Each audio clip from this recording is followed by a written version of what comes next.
Good morning from the Martinsville Speedway Media Center. Thanks to everyone who is joining us today. We have a really nice crowd here this morning. In advance of this weekend's race events here, we have now been joined by Jeb Burton, driver of the number 20 Ranco Chevrolet, and Harrison Burton, driver of the number 51 Dex Imaging Toyota in the NASCAR Capable Truck Series. And for Jeb and Harrison, I know you guys are cousins and probably spent majority of your young life growing up here at Martinsville. Talk a little bit about some of your favorite memories, but also how fun it will be on Saturday to race against each other for the first time here at the Speedway. Yeah, we spent a lot of time as kids here watching both of our dads race, and it's kind of weird coming full circle and having my cousin race. It's the first time that I've ever gotten to race against him, so it should be a lot of fun. I'm really looking forward to it. I'm sure there's going to be a little cousin rivalry going on. It should be a lot of fun to watch, and it'll be really fun to be a part of. All right, Jeb. Yeah, to add what Harrison said, growing up here in the motorhome lot, at a young age and coming to these races is not far from home. And, I've ran some late model races here and feel like this is kind of my home track. I really like the short track racing here, and, hopefully we can do a good job this weekend, and hopefully we can have a Burton 1-2. That'd be pretty special. And, keep away from my dad and uncle before, and late models have wrecked each other, and my grandpa had to get in the middle of them, so hopefully we don't have to be in any drama like that. But Harrison's been doing a great job this year, and hopefully he can have a good run this weekend. All right, well, now open for questions for Jeb or Harrison. Please just raise your hand, state your name and affiliation, and we will get started. Do I have a mic runner? Chance? Perfect. We're getting some. We'll start up front here with Mike. Did you have a question? We'll start with you. Mike Hembry, USA Today. I know there's an age difference, but have you guys literally not raced against each other at all? No, we haven't. When I came up through, I ran late model stock. Harrison has took a little different path and raced super late models, and I've never even ran a super late model. And I stopped I run a couple late model races every now and then, but I've been in the upper series, and Harrison's just been coming through, and I haven't been racing trucks since Harrison started, so this is the first showdown. Way back in the day when your dads raced, when you're at Vegas, Jeff won the race, Ward was second. Somebody asked Ward after the race, is it worse to lose to your brother than to just another guy? And Ward said, have you ever had a brother? So, yeah. Is it what about the cousin thing? If you guys get in a situation where it's racing for a win or racing for fifth or whatever, is it different or not? I think Dad and Jeff at that time were lighting it up. They were finishing 1-2 a bunch. They did it at Darlington, Rockingham. They did it all over, and they both were in competitive cars, and they were doing that at that time. And I would rather lose to him than somebody else. At least we're keeping it in the family. The Burton name. Hopefully we can both be sitting here on Sundays. That's our goal, and that's why we're here. And I think we can both get the job done if we have the opportunities. Yeah, I agree. I think I'd be really pumped for Jeb if he got to win. He hasn't been, he hasn't had as many opportunities as I think he deserves in really fast trucks and cars. So to have Jeb win or have a Burton 1-2 would be so cool. But at the end of the day, we're both here for ourselves, right? It's kind of a selfish sport, so you got to be here for yourself. But I think if I had to choose one person to beat me, it'd probably be Jeb. All right, I know we had several questions up front here. We'll just kind of keep the microphone going. Thank you. Barry Richmond, WAKG Danville, Piedmont Broadcasting Corporation. And I guess, Jeb, I'm specifically to you, haven't had opportunity to race in for Sprint Cup, Monster Energy, and other series. Coming back to the truck series, talk about the learning curve and talk about what maybe you're bringing back that could mutually help both of you in your conversations and prep of this weekend's race. Well, I feel like I'm a better person since then. I feel like I have more experience. I know what I need out of the truck, off the track. My mind's a little better from when I ran the truck series. I was young.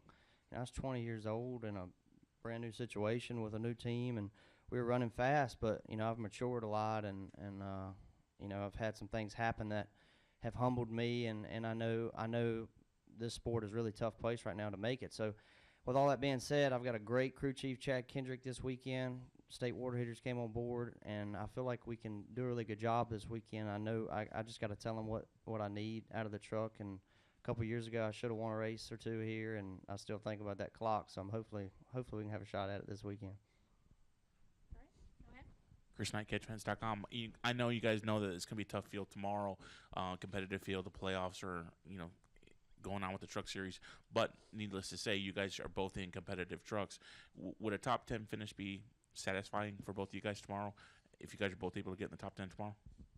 I mean, I think it'd be satisfying. I don't think that's the goal. I would be happy to get out with a good learning experience and learn as much as I can about racing against these competitors in the truck series and have some fun doing it. But every driver's goal is to win the race, no matter what scenario you're in. And you can have young drivers come in and say, I'm just here to run some laps and learn. But in the back of their mind, they're thinking, wow, it'd be really cool if I won this race. So I think I would be satisfied with learning and getting a good finish in and doing the best to my ability. But at the back of my mind, I always want to perform at the best that I can and finish as high up as I can. So you're going to be fighting for the win, obviously, and not going to be rolling over when you get to 10th. So that's kind of something that you just kind of have to cross to when you get there. You're going to finish as best you can, and that's where you're going to be. I'm in a little bit different situation, obviously, Chris. I came here to run top 5, win a race. I mean, that's the only reason we came and did this deal. I feel like I got a little advantage here, and like I said, we put the pieces in place to come here and do that. And Harrison is still young. He's got a new crew chief this weekend. He's in a little bit different situation I'm in, but I know he wants to do the best he can. So for me, I'm here to win. I mean, that's the bottom line. I'm gonna race everybody like I want to be raced, even if they're for the championship or not. It doesn't matter to me. So we came here to win the race. All right, next. Okay, go ahead. We'll get the microphone over to you. Go ahead.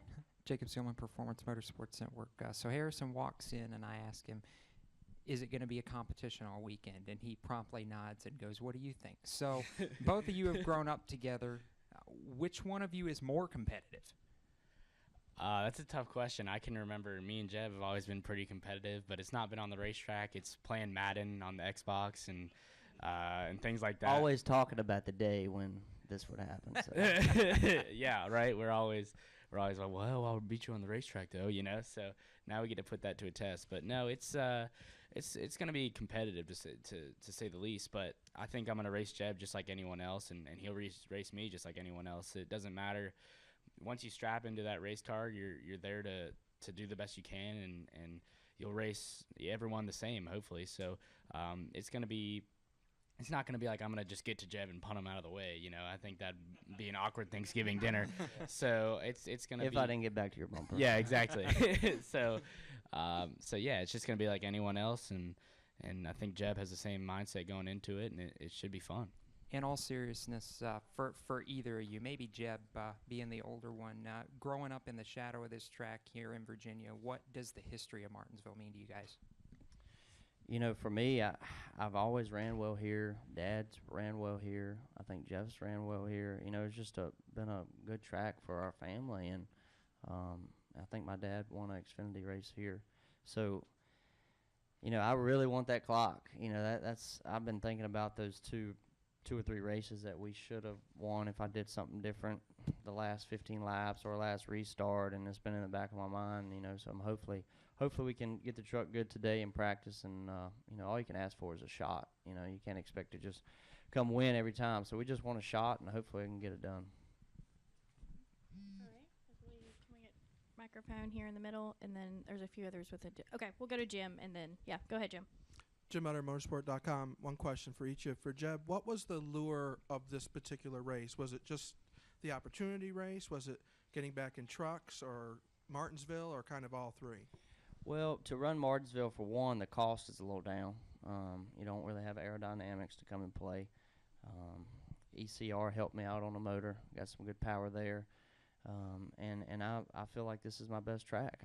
I grew up here. I know exactly what I need. I know what I need at other tracks, but here I feel like I got an edge. It's tough for some of these drivers. They just don't get it to get around here, and it clicked with me from the late model days, and I feel like I have an advantage here, and that's why I picked this race. And for Harrison, you won the K&N East title. I believe this is your last KBM truck start, correct?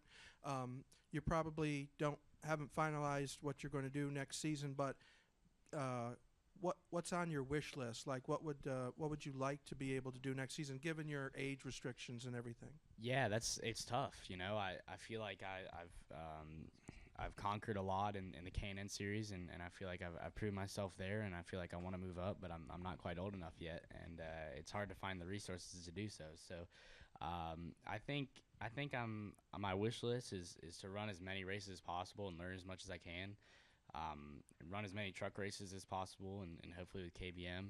And learn as much as I can there. My wish list is not necessarily for races. It's just to improve myself. I think I have a long way to go if I want to race every Sunday. So I got to learn as much as I can, as fast as I can, because I used to be, a 14-year-old kid with a long time to go before I even had to think about that stuff, and had a long time to learn. But now the time's coming. I just turned 17, and I'm getting older and older, and time's coming for me to start running better and winning races more often. So I think my wish list is just to improve. I love how Harrison just said, I just turned 17. To be 17 again, right? Okay, and then up front, please. Barry Richmond, WAKG. Harrison, this is a follow-up, and I had to step away for a minute, but you may have answered this question. Talk about the learning between the first time here at Martinsville and what you bring to that this weekend. Yeah, earlier this year we had a really good run going at Martinsville, and got into an incident that was not necessarily our doing, but something that we could have prevented, I think, if we had better pit strategy and could have been farther up front. So I feel like I take that, especially learning and trying to keep as much track position as possible at all times is really big here, because it's so hard to pass. You're wrapping the bottom, and a lot of times people end up bumping each other, and you get into some incidences that you wouldn't want to be in. So I think the biggest thing I need to learn is how to stay up front as much as possible, and have clean air as much as possible. All right, go ahead. Charles Rourke, Star News. Harrison, how do you feel? Have you mastered this track yet? I don't think anyone's mastered any track yet. To be honest, you go to every weekend learning new things. I was listening to Happy Hours with Kevin Harvick last night on Sirius XM, and he said the same thing. He goes every weekend and learns something new. So I think you can never master a track completely, because you can always pick up on little things here and there, and the track is always changing with grip level and how much rubber's on it and what the weather conditions are. So I've definitely not mastered this track yet, and honestly, frankly, I don't think anyone has completely mastered any track yet. All right, any additional questions? Okay, we'll take a couple more here up front.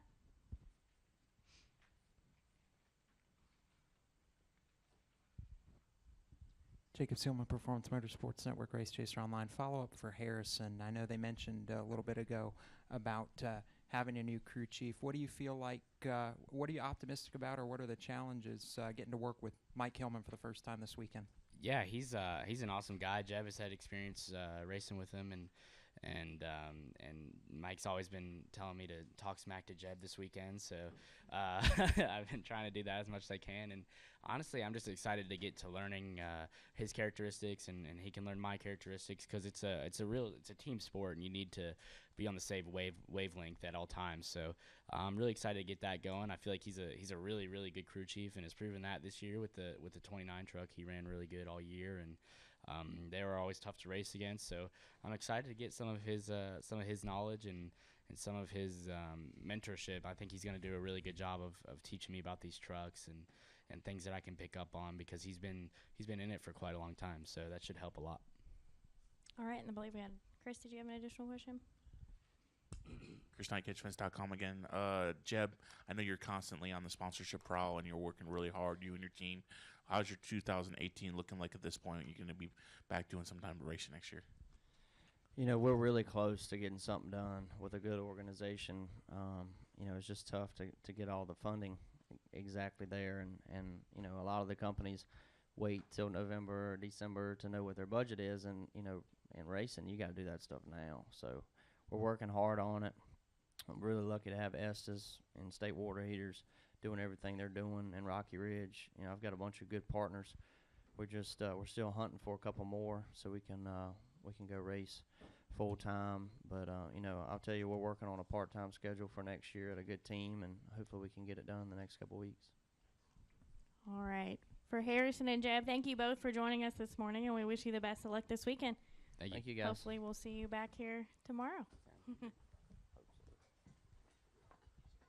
All right. We are going to continue with our media availabilities this morning in advance of or I should say afternoon, in the advance of this weekend's NASCAR Camping World Truck Series Playoffs Texas Roadhouse 200. And we've now been joined by a round of 6 drivers, I should say, competing in this next round in the playoffs of the Camping World Truck Series. We've been joined by Christopher Bell, driver of the number 4 JBL Toyota, Ben Rhodes, driver of the number 27 Safelite Auto Glass Toyota, and Johnny Sauter, driver of the number 21 Allegiant Travel Chevrolet. And thank you all for joining us. We'll let you all kind of make an opening statement just about the playoffs this season here in the Camping World Truck Series, and then also just kind of what Martinsville brings. It's a short track. A lot of times we can have some heated racing that develops here at Martinsville. Talk a little bit about what you expect for tomorrow and how you guys plan to approach the weekend. Christopher, you want to kick us off? Yeah, well, the playoffs have been really good to me so far. The way that the format changed over the offseason to allow us to gain some points going into the playoffs, to have a little bit of a cushion, was a huge advantage for my team.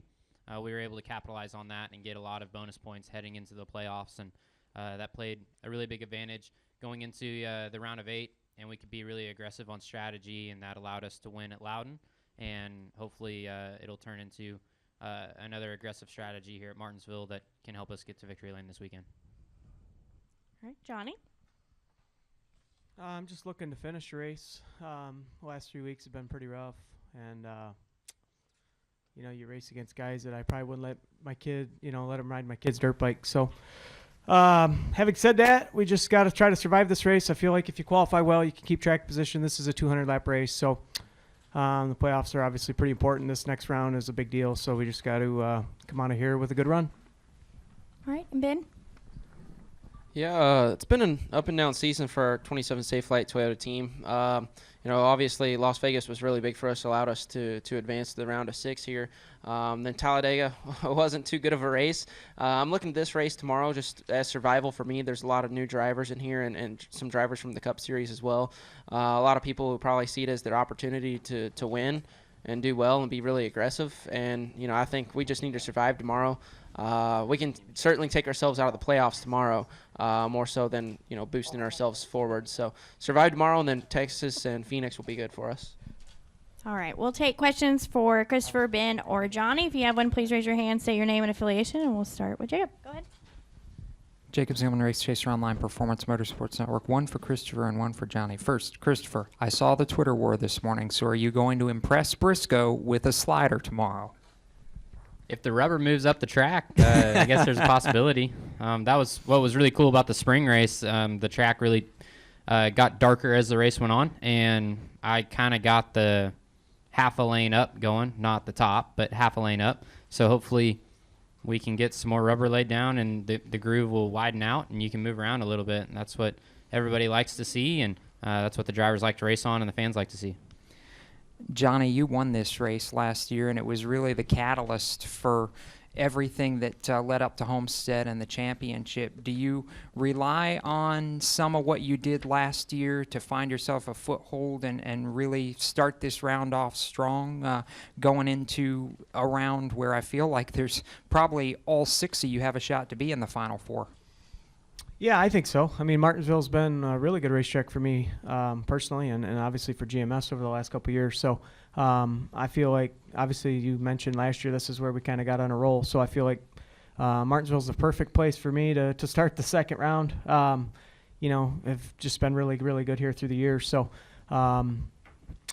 but a lot of things can happen. As I mentioned before, I think it's really important to qualify well here because I really think it helps your pit strategy and trying to get out front and stay out front and try to avoid the melees, so to speak. So, having said that, yeah, for sure, I think it obviously helps last year setup-wise, and we're not too far off of that. Obviously, you learn things throughout the course of a year that you try to apply later on in the season. So, but I feel like we got a pretty good baseline package, and we should be pretty good.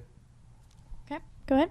Caleb Whistler kicking the tires on the net for all three of you guys. Looking forward to next weekend at Texas. How important is it to have all three series at Texas with a repave to help widen out that groove?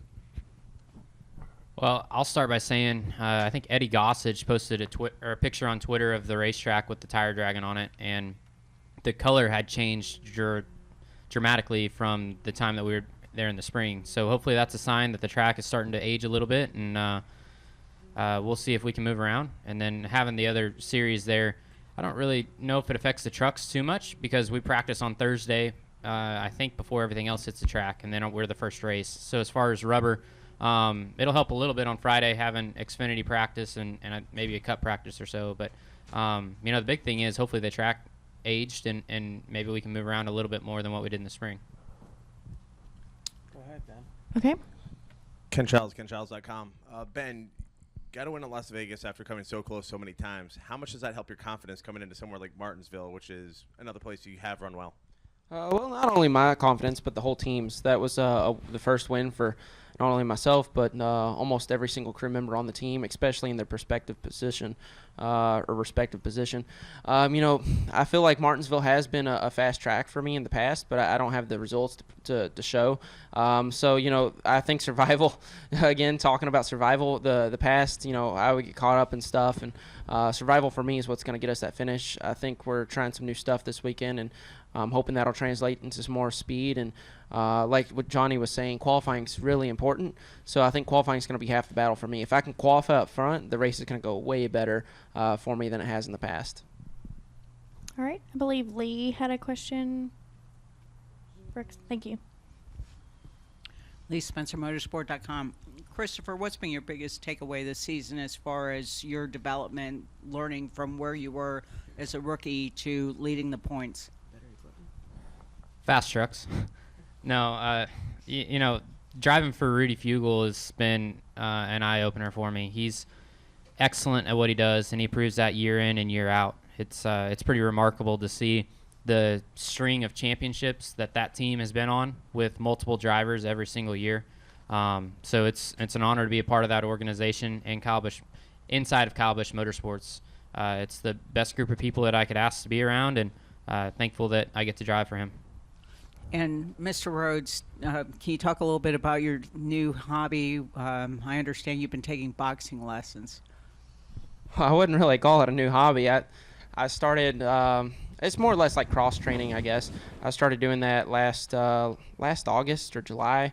I've been doing that for a long time now. It's just something fun to do. It changes up the monotony of training. If you get on a bike and you cycle for 2 hours, and it's strung out. It's very long. It's very similar to your heart rate and stuff in a race car, but I enjoy the intensity of it, and then also just the practicality of it, right? It's just a lot of fun. I'm a huge fan of boxing and UFC. I can't say I'm a huge football or stick and ball sport fan, but I love boxing, UFC. I watch anytime it's on TV. You'll catch me buying all the pay-per-view stuff. I'm just a big fan of it. Yeah, I would say endurance. And, one of the cool things about that sport versus our sport is it's what you make of it. When you're in a race car, you can be really, really tense, and you can wear yourself out really, really quickly, or you can be relaxed and have a better frame of mind, and you can approach every corner with, a better, more clear head. With boxing, you get in the ring, and, you can wear yourself out really quickly, be intense, or you can relax and, kind of let the punches go. And I feel like that's it kind of translates well. It's just something to give me a little more clarity, I guess. Thank you. Okay. Additional questions? We'll go back over here for a couple questions. Yes, Barry Richmond, WAKJ Piedmont Broadcasting Corporation. Christopher, first win last weekend in Xfinity. Talk about that experience as well as ironing things out with Eric over the last week. Well, that was what I consider a career day for me. It was really big for my confidence to prove to myself that I can do it at the next step. And it was a lot of fun to be able to win in an Xfinity car because they are obviously different than a truck and they have less downforce. And so that was cool to be able to do that. As far as mine and Eric's relationship, we weren't really, I guess, friends before. We didn't talk every day or anything like that, but we were acquaintances. So I think that that's going to continue on. So I made sure that I reached out to him after the race and, tried to smooth things over as good as we can. But, we're all here to win. We're not here to become buddies, All right, go ahead. KenChilds.com. Johnny, you last year, obviously, big win on the way to the championship here. How big was that in your confidence for the rest of that season, and how much bigger would a win here be this season? Well, I think anytime you can win, it's a big deal. I think it's a shot in the arm, not only for myself, but the entire organization. But, obviously this is more important than ever because, it's the first race of the next round. So, and it locks you in a chance to go race at Homestead no matter what happens at Phoenix and Texas. So, wins right now are, big. And I think ultimately that's why they set it up this way. So, I don't know that you necessarily have to win one of these next couple of races to race for championship Homestead, but it sure be nice to get it out of the way tomorrow and then, go to Texas and Phoenix and race really hard and not have to worry about it. All right, I believe we have a couple additional questions. Okay. Good for Chris. ChrisKnightCatchments.com. Ben, how important is tomorrow's race towards getting to that Final Four? And do you believe your ThorSport team has the capabilities to get to Homestead? Yeah, I definitely believe we can be in Homestead. I'm determined to be there. I know my whole team is more than ever. I think we deserve to be there, but we have a whole field and 3 different races to try to get there. There's so many variables, so many bad things can happen, and I've seen that throughout my season this year. So again, I think survival tomorrow is my biggest story, and I think as long as we can do that, we'll be fine. We have enough speed in our Tundras to race up front and get points. We can point our way into the playoffs or into the Final Four, but I'd much rather get a win, and I think we have the speed to do that. But I feel like Phoenix and Texas would be some very strong racetracks for me.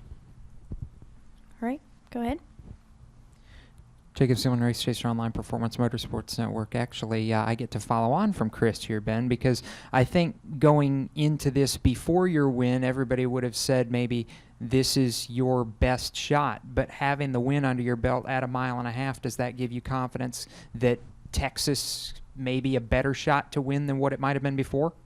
I would say so. Our 1.5 mile program has actually been our best program all year. And there's some races where we may not show the speed, but ThorSport Racing's building the fastest trucks I believe they have, at least from the time that I've been there. Everything that we can control, we're doing a really good job on, I feel like. So Texas, I feel like it's going to be a really strong track. Again, coming off of that confidence, that high from Las Vegas. Martinsville, this spring race, we really struggled, not so much on setup, but we had some mechanical failures. And, coming off that, you don't have a lot of confidence about the racetrack, about the stuff that happened. We changed everything we can to cure those problems. And we'll know here after practice, I'll be able to tell you if it's going to be a good weekend or a bad weekend. All right, can we get a microphone to Jerry, please? Jerry Jordan, KickingTheTires.net and PRN. Chris, sounds like the call with Eric didn't go so well based on what you said, but to follow up along those lines, I talked to several drivers, and they said that if he wanted to, he could have missed you. Have you learned anything from going back and watching the tape? Because they said you weren't in the wrong there. He could have slid down and gone around you if he really wanted to try and do that. Well, me and Eric we're fine. I reached out to him after the race, and we're fine. Our relationship is kind of how it was before that. So there's no grudges held, or at least that I know of. But going back to the move, I don't know. He's not a dirt racer, and I am a dirt racer, so maybe that was just 2 backgrounds clashing right there. But I executed my move to exactly how I wanted to do it, and I felt like I left him multiple options to get a different outcome. and that's where I'm going to leave it at. All right, Caleb, go ahead. Okay, Whistler kicking the tires on that. Christopher, with your graduation to the Xfinity Series next season, what are you going to miss about racing here at Martinsville? That's a great question. So for me at Martinsville, I'm going to miss I'm just going to miss racing. The Xfinity Series has a weekend off here, and I'm a racer and I love to race, so I'm gonna miss racing this weekend. All right. Any additional questions? All right, we'll take one final question. Oh, right here. Thank you. Barry Richmond, WAKG, Piedmont Broadcasting Corporation. Johnny, I think I'll pose this one to you as we talk about the wild card. In this round, being Martinsville, they talk about Talladega being a wild card. How do the two tracks compare? Because one is a super speedway, one's a short track. Talk about that dynamic of the wild card in those rounds. Well, Talladega is a wild card because obviously somebody makes a mistake, it's catastrophic for everybody. This place here is treacherous because, you can qualify up front, like I said. This race is a little different than the spring race, but pit sequences throughout the course of the day. Like this spring, I found myself leading the race or running in the top two, and we elected to stay out and try to win the stage to get the stage points. I think Christopher and Chase Elliott both pitted, and at the end of the stage, they found themselves first and second, and I found myself 15th. So I was able to work my way back up there. Obviously, we finished second, but a lot can happen when you're mired back in 15th at a place like this because, the outside groove isn't very good. You don't want to be there, contrary to what anybody tells you. So that's where the stuff happens, and you can be minding your own business and get caught up in somebody else's mess. So it's a real easy place to cut a tire down, whatever, just from incidental contact. So that's why this place is kind of a wild card. But let's be honest, they all kind of are. And I find that recently, the last couple of weeks have just been, people racing aggressively, and this place will bring that out of you in a heartbeat. All right. Thank you guys for joining us, and we wish you the best of luck this weekend.